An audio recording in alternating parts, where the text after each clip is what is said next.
I'll be doing some stuff on the Coupe today. If you'd seen one of my other videos, I talked about going to the junkyard for the bucket seat.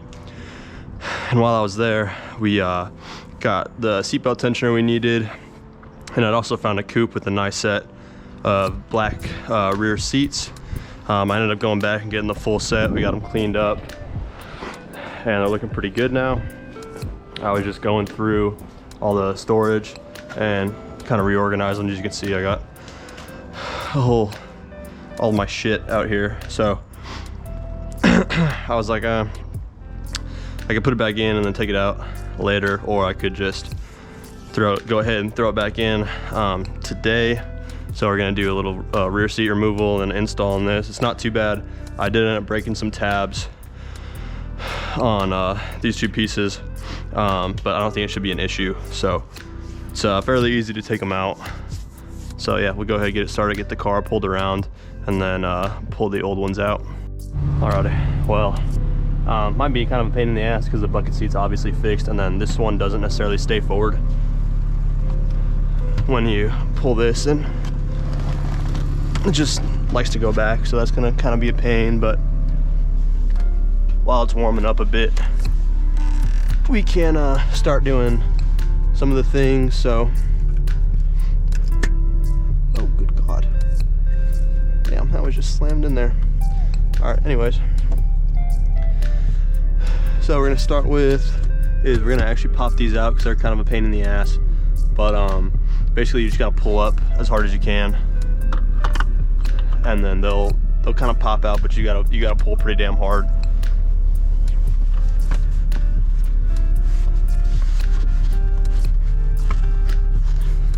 Alrighty, so we got this first one out.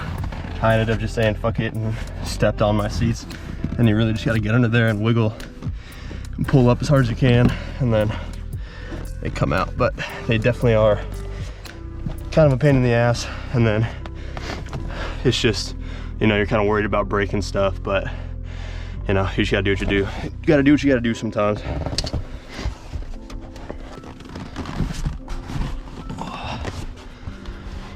And if it comes out like this, that's totally fine.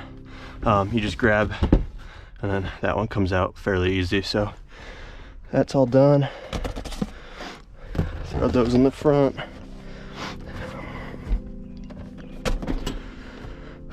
And then pretty much the next thing you're gonna do is just take this out. This part's very easy. It just has clips right here, and then where I'm sitting. So literally all I have to do is just give it some bumps up, and then it just pops out just like that. And then this just slides out. Push all your seat belt and all that stuff back through. So that's all free, and you just kind of got to wiggle it out.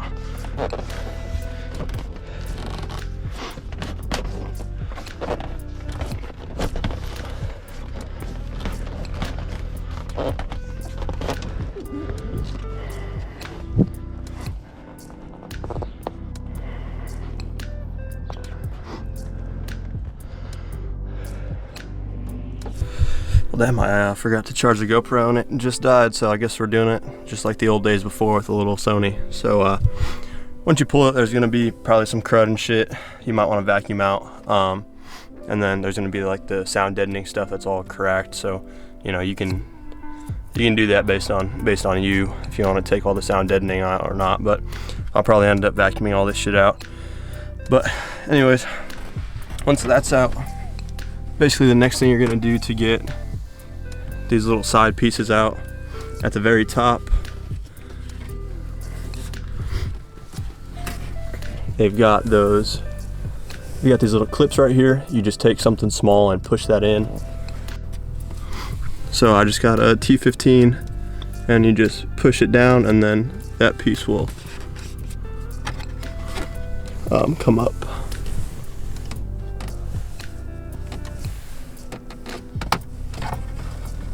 And that piece is free. It's no longer holding that down. And we'll do the same thing on the other side. Okay, so now that those are good, we're gonna go ahead and drop this piece down. We'll have to open the trunk and pull those little latches, and then we'll be able to get the side bolsters out. So you go in the trunk and it's just these little latches right there, and then right there. So we'll just give those a pull. And then now those will be able to fold down. And then just be mindful, once you fold these down, there are these little clips that clip into the bench seat. Once you fold these, they are going to hit that. So if you plan on keeping the this set or whatever set you're taking out, just be mindful. It's probably going to leave a mark if you put too much weight while those are down.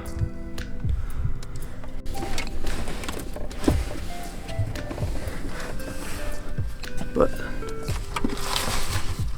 now that this is out of the way, we can get back to this piece.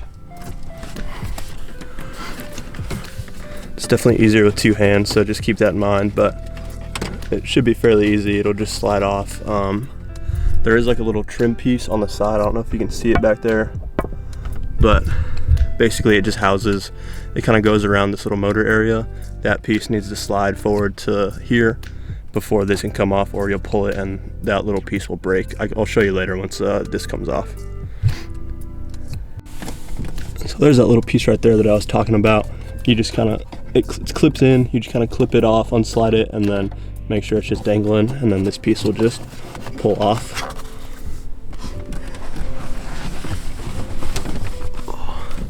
And you just pull it off like this. Now that's free. All right, now that this piece is open, the one at the junkyard did have the clips in, but this was probably taken off before. Sometimes there'll be a clip, like a push pin down into here, and that holds this piece up. You'll have to pull that. I ended up breaking the ones that were that I got at the junkyard, but now that that's not in there, there's just like a tab down here and then one up here, I believe. So you kind of want to pull down to clear this one, and then you just pull out. Keep in mind you might break this tab up here, but it just kind of is what it is. And then this one, just pull down to come out of that little slot or channel.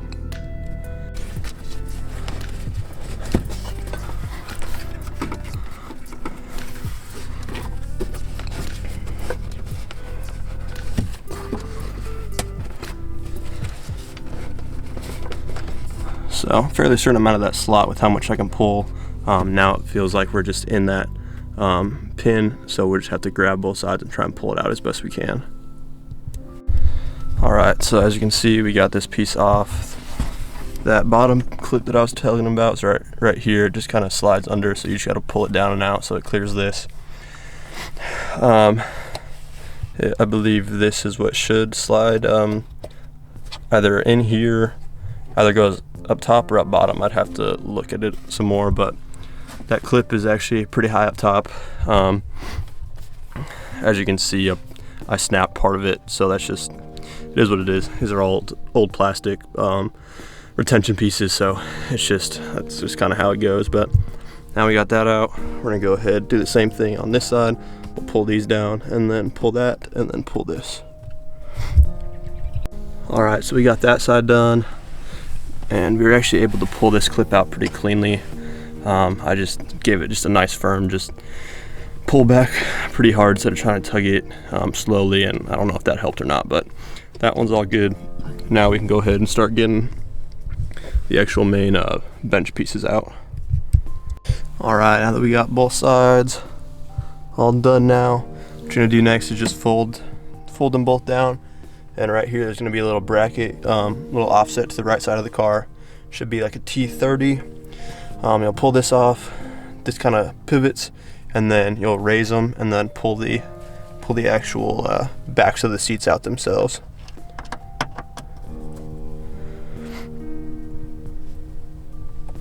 Oh, probably gonna have to go get the ratchet for this. All right, we got that little guy out. Little T30 for some reason has red Loctite on it, but hey, gotta do what you gotta do, I guess. So now that that's off, this piece, sometimes it'll be kind of stuck in the carpet back there, so you kind of gotta work it, and then just pull on it and do what you can, and then this will kind of slide forward and pivot like that. So you just kind of mess with it and then pull it up, and then you're just kind of gonna wanna just kind of want to push it back a little bit, and then as you can see, that frees up the space for both sides to get pulled out. And that's pretty much, you can just kind of see there's like little discs that they both have, and they just slot into here, and then that's how they rotate. Alright, we got this first side out. All you do is, once this bracket's off, got it chilling right there, you just lift the seat, back up, and then just pull straight up, and then that comes out. And then you kind of got to pull, to the side, because there's these little pieces that stick out, and they just seat into holes on either side. Alrighty, well, as you can see, we got everything pulled out. We're probably just gonna go ahead and give this a nice vacuuming, and then we'll do the install. I don't know if I'm gonna film the install because it's getting dark out, but next time you'll see it, it'll probably just all be in, and we'll do some little magic there and get it all happening. So alright, so now that it's nice and sunny out, we can show you the black interior, see how it looks. I think it looks pretty clean in there, to be honest with you. I really do like it. Let's see, behind the Corbo, got the black, nice leather. The leather's actually in really good condition. I think it's better than the old tan I had. So yeah, I'm really liking it. I'm not necessarily going completely black on the interior. You can tell I've done some of this stuff and still kind of looking for little bits and pieces like that for the black interior, but I don't mind it being two-tone, to be honest. It's just something a little bit different. We'll most likely try and find another passenger seat in black, and then, you know, maybe eventually we'll find some door cards that are in black, but that's not really a big deal for me. Like I said, I don't really mind the two-tone. I know it's a little bit different, and some people might think it'll look, you know, kind of tacky with kind of the half and half, but you know, I really don't think it's bad. So, and to finish off with this little interior video on the E46, when I was at the junkyard, I found some black trim pieces that go on the dash right there. And like I said, this one right there is cracked, that goes above your head unit. So figured it wouldn't be a bad idea to grab an extra set, and we're gonna go ahead and throw these on. It'll be black on the top, and I think it'll look pretty nice with everything.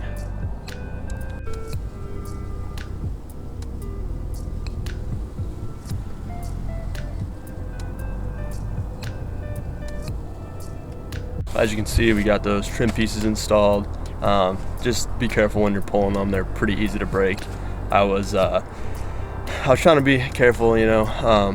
The brushed aluminum set that I had was in pretty good shape, and then I ended up breaking this piece right here. I ended up snapping it into like 3 pieces. So that's all sitting right there. So yeah, just be careful. I mean, they're old pieces, right? And it's easy to pry on them, and you know, little plastic just snaps. So, but anyways, I think the black trim in the front right there looks really good. Kind of ties in the front, gives it a little more of you know, just a darker tinted look. And then obviously we still have some of the tan and brushed aluminum stuff on the door cards, which is, you know, it's fine. I said I'm fine with the two-tone look for now. I'm just probably gonna slowly keep adding interior stuff, but yeah, overall I think the black seats look really good. We're gonna try and find a black seat for this one, and then I think we'll be pretty much set. So yeah, it's a good little interior day for the E46. Still, you know, trying to keep it mostly a street car. So you know, we'll keep the back seats in there for a while, but you know, eventually I'll probably be looking for like a half cage or something in the back, and then I'll run harnesses and stuff like that. But again, that's going to be quite a ways in the future. This is still like Mark 1 of the E46 build, so we'll see what I decide to do with it for like the next iteration of the build. But yeah, that's going to be it for today, guys. Thanks for watching. If you like that little E46 interior stuff, please comment, like, and keep following along, man. So thank y'all. Y'all have a good one. Take care.